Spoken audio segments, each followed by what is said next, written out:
There was a time when games didn't just release remasters or unfinished swap, they dared to try new, unheard of ideas. And yeah, plenty of games pulled that off, but for me and for a lot of us, one stood above the rest, not just as a game, but as a never-ending cash mountain that refused to let go of your parents' bank account. That, of course, being Skylanders. And if you grew up on the alternative, and you thought I was gonna say Lego Dimensions, well, A, did you not look at the thumbnail you just clicked? And B, I gotta say it, Superchargers was so much better than Infinity and Dimensions. But that's a video for another time. I'm Blitz TV, and as I stated, we're taking a look back at the original 3 Skylanders games, how they came to be, and how they ultimately killed the franchise. So, fellow Portal Masters, let's head back to where it all started. Not just for Skylands, but for my journey into the series as well. This will be a nostalgic trip for myself. So let's head all the way back to where it all began, 2011. 2011.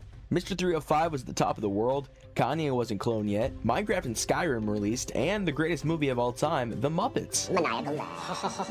Maniacal laugh. Maniacal laugh. Honestly, if I could, I probably would go back. Banger after banger were being released. Like, dude, we had Batman Arkham City, Portal 2, Skyrim, Skyward Sword, and AC Revelations drop all in the same year. But furthermore, there was a studio that was tasked to bring back a beloved purple dragon. At Toys for Bob, a weird-ass company that had already done weird-ass shit before in the past, Activision handed them a challenge. Reboot Spyro the Dragon, but make something that would actually, like, move the needle. Instead of a straight platformer, Toys for Bob pitched something new at the time, a game built around physical toys that lived in the game. That pitch became Skylanders Spyro's Adventure. The mechanic was simple, it felt like magic. You had a plastic figure with a little chip in it, and a glowing ring, the Portal of Power. Put the figure on the portal, the console could read the chip and bring it to life, and just like that, your character spawned in the game. Progress, levels, upgrades, a figure could carry all that with it. It's actually quite impressive to me that one of the major companies hadn't tried something like this before, and for such a essentially smaller dev company to come up with an idea like this, with essentially no pressure on them to produce a cult classic, kinda wild to be honest. But how did they actually do it? The Portal tech evolved from a mix of clever engineering and practical hacks. Early experimentation borrowed ideas from existing controller hacks. There were even talks about emulating the Wii Nunchuck at one point. Before teams settled on the RFID NFC style tech, a reliable, standardized way to make toys communicate with consoles. The devs prototyped a lot, as one would probably assume, and eventually ended with the product that you've probably seen on Toys R Us shelves. Activision officially launched the game in October 2011 across major consoles: Wii, PS3, Xbox 360, and later on handhelds and PC. Exact release date shifted by region and platform, but October 2011 launch is for the most part around when the game released. It quickly became more than a game. It was a new retail category, Toys to Life.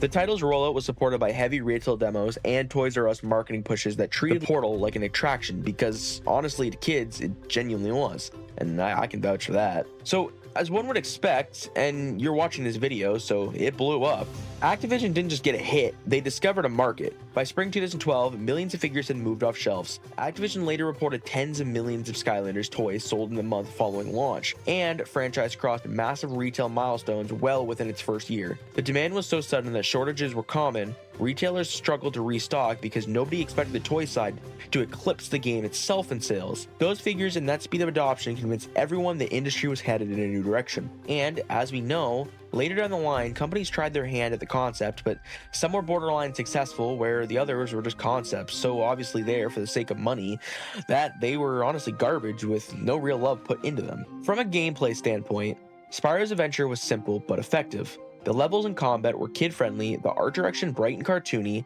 and the character design deliberately varied to each character, felt distinct and collectible. The writing wasn't pushing any crazy boundaries either. Chaos is evil, Skylanders are heroes, but the charm was seen. You could see it in your experience, placing a toy on the portal and watching your own unique character load into the game with your saved progress. For players, it offered something modern platforms hadn't done, a physical continuity of play. There were beckon choices that mattered. Toys for Bob made portable figures across platforms that saved profiles that existed in the figure rather locked to one console, which made the toys function as real shareable save files. That cross-platform portability was a massive part of the appeal. Take your Skylander to a friend's house, plug it in, and your exact version of your character was there. That design choice turned the figures into possessions with value beyond the plastic. For reference, around that time, although kind of annoying when you want to share a game with a friend, that sort of technology was very similar to the time period's handhelds, the 3DS and DS. The cartridges themselves held the data. On the business side, the success rewired Activision's approach. What began as a cool technical novelty became a full merchandising engine. Accessory packs, variants, and exclusive figures meant constant product drops, and that turned a one-time purchase game into a recurring retail cycle. For parents, that cycle was, well, expensive. For the company, it was a goldmine. It's been said by others, and I've always seen it myself as well, Skylanders as an E for everyone kids Call of Duty in a sense of the approach Activision took with the yearly releases, and that's probably exactly what they thought about it. By early 2013, the combined Skylanders line, the games, and figures had already reached major retail milestones and became one of Activision's fastest growing properties. And an odd thing about success, the creative spark that makes something great isn't always the same thing that scales it. Toys for Bob built a brilliant hook. The portal, chip, a character you could hold, and the market rewarded them for it. What nobody quite predicted was how quickly the retail side would sprint ahead of the design side. Collectors wanted every figure, marketing wanted consistent surprises, and stores turned toy hunting into its own subculture. Activision rode that wave hard, and the studio delivered sequels and expanded lines faster than anyone expected. That velocity is why Spyro's adventure matters. It was the proof of a concept that made the rest inevitable. See, my Skylanders experience hadn't started quite yet. I knew what it was and was obsessed with the concept, but I actually hadn't played the first game until recently when I picked it up for 360. But I remember watching countless of videos on it, coming home from school, seeing Skylander Boy and Girl release a new video, and seeing them have every single Skylander known to man, and duplicates, and realizing I'm a broke cuck. But it's fine though. I'll just play what I already have, I said.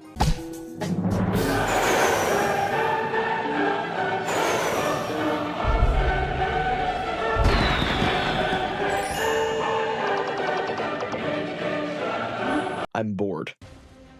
Activision knew they had something bigger than a one-off novelty. The first game had proven the Toys to Life concept could work, but the sequel? It had to expand the world in a way that justified the hype and the inevitable second wave of purchases. So in 2012, just 1 year after Spyro's adventure launched, Toys for Bob delivered Skylanders Giants. It was the direct sequel that took everything about the first game and made it bigger. See what I did there? The development cycle wasn't even half as long as the original. The team was accelerated, pressured, turning around a brand new title in under a year to keep momentum going in their favor. Giants wasn't just a subtitle, it was a literal gameplay tag. See, going forward, each new entry in the series would have a gimmick. The central gimmick of this sequel was its namesake. 8 massive towering Skylanders that weren't just larger models, they were functionally different in how they interacted with the world. See, the Giants could lift huge rocks, smash obstacles, pull levers, and genuinely had you feeling like you were playing as a wrecking ball. Giants didn't throw out the old though. Every figure you collected from Spyro's adventure could still be used in Giants, complete with your levels and gear, which meant your progress carried forward. It also added new iterations of older characters called Series 2 versions with updated stats and new powers, and a whole bunch of new smaller Skylanders alongside the Giants themselves. There were other toy inventions too. Light Core figures debuted, smaller characters with integrated lighting that glowed when placed on the portal of power, making them feel even more alive than they were before. From a story perspective, Giants took place after Chaos was defeated in the first game. But that wasn't enough to keep him down. Chaos stumbles through a portal again, this time triggering old Arcanian machinery and reawakening colossal forces buried in Skylands history. One thing I like to praise these games for is instead of making each game a separate story, each game connects the adventure, which gave the sequel its own distinct feeling, while still feeling like part of a larger universe. On the gameplay side, Giants didn't just toss bigger characters into familiar levels. It introduced new arenas, expanded the battle mode for competitive play, and expanded the world map so Portal Masters felt like they were truly on a journey rather than running through the same hub from the first game. From a commercial standpoint, Giants didn't just meet expectations, it outpaced them actually. Activision reported that Skylanders Giants became one of the best-selling video games in the US and Europe, including toys and accessories, and remained the biggest kids video game launch of its year. Starter pack sales were huge right out of the gate, with 500,000 units moving in the first couple weeks alone. That wasn't just success, that was confirmation that Skylanders brand was up there on par with Activision's other big IPs. Spyro Adventure, followed by Giants, happened so fast that by the time Swap Force was already being teased, Skylanders was becoming more than a game franchise. The model of releasing a new title with new toys every year wasn't just a business move, It created the toys to life category that rival companies would rush to imitate, and sitting here and thinking about it, it's honestly crazy that this one successful business model is what ended up hurting them in the long run. But beyond dollars and strategy, Giants mattered because it pushed the idea that toys and games could blur into each other in a way that felt alive. The figures weren't just collectibles, they had personalities, abilities, and a place in a growing narrative. And as the sequel built on the original foundation, millions of kids worldwide were investing not just money but emotion into these characters. You could genuinely go ask anyone on your schoolyard who your favorite Skylander was, and I guarantee you they could probably give you an answer. In terms of lore and design, Evolution Giants broadened the universe, introducing heavier combat mechanics, level traversal differences based on character size, and a sense that Skylands had depths and histories we didn't see in the first game. It took the novelty of Spyro's adventure and added weight, literally and figuratively. The Giants era is like genuinely nostalgic. See, the way I'm writing this video out is like I'm doing all the research and educational aspects of the video first, and then my personal experiences after editing together everything. So like I've been going through these trailers for the B-roll, and it's actually insane because I either completely forgot about them or I haven't seen them since I was like 12. On top of that, dude, I remember going to one of my friends when I was like, oh my god, I would have been like 12 maybe? I don't even know, like 11? I don't even know, man. That was like so long ago, but I remember going there and we used to go down to like, he had an unfinished basement and we used to go down there and he had this like ghetto ass setup and we used to play Giants on his Wii. That was like the first time I ever played Skylanders. I remember the first ever Skylander I ever used was Double Trouble and Pop Fizz, bro. Those are the goats right there. But I remember playing that, and like technically Giants are the first Skylanders that I've ever played, but like if we're talking about the first Skylanders owned, then we're not quite there in the timeline. The annual release cycle that started with Spyro's adventure and then Giants rolled around once again for the third entry. Activision and its development partners decided they wanted to test how far they truly could go with the Skylanders gimmick, and that's exactly what they did with Skylanders Swap Force. Swap Force launched in October 2013, most notably on October 13th in North America, and unlike the first two games, it wasn't developed primarily by Toys for Bob. Instead, Vicarious Visions took the lead on the console versions, while Beanuts handled the Wii port and N-Space handled the Nintendo 3DS version. And that honestly makes a lot of sense. To be honest, I always felt Swap Force felt kinda odd next to the other two.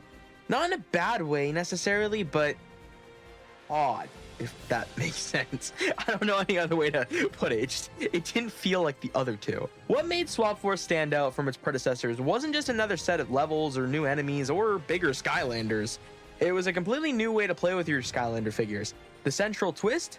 The swapability mechanic. Certain characters were designed with detachable tops and bottoms that could be mixed and matched with other swapping figures. Disconnect a character's torso from its legs, swap it with another, and you had a Skylander with a unique combo of powers, abilities, and movement types.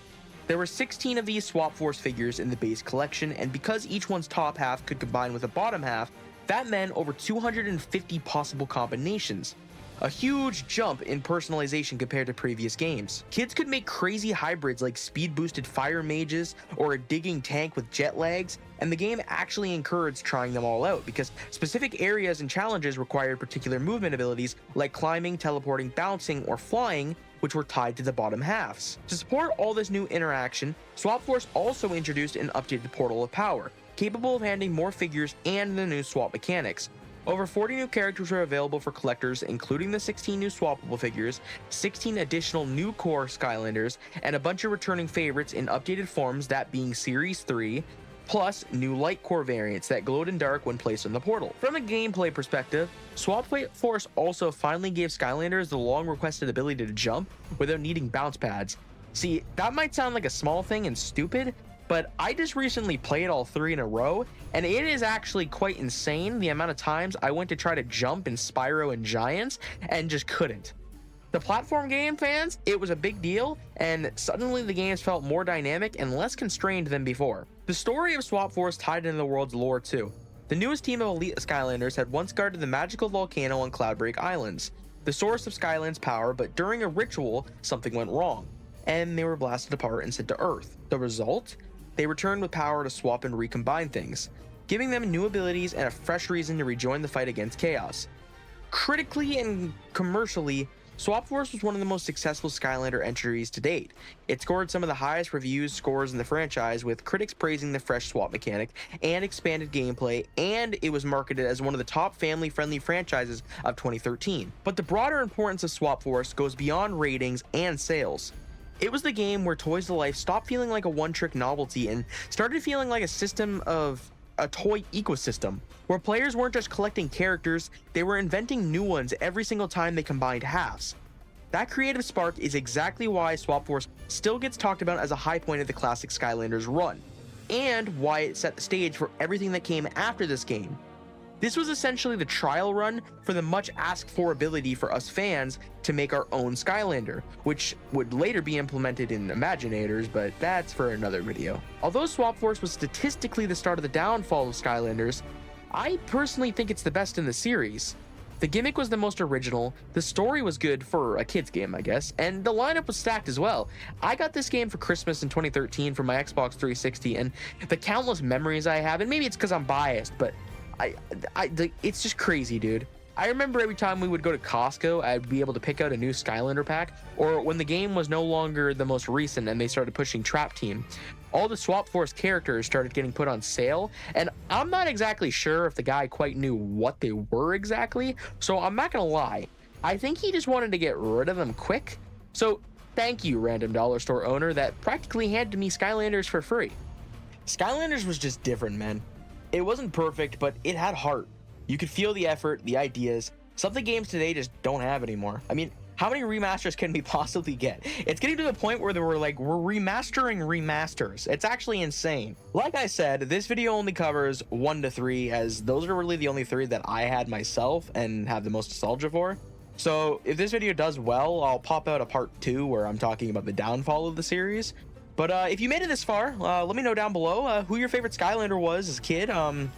If you didn't, you don't even know what Skylanders is, then, well, I'm a little confused on what made you click this video. But for you, comment down below Slurpee Herpes to prove you're a real Giga Chad.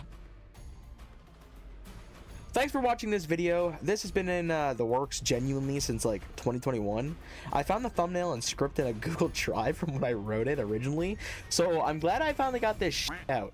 If you guys enjoyed the video, leave a like, subscribe. It helps encourage me to pop out some more content. But yeah, peace.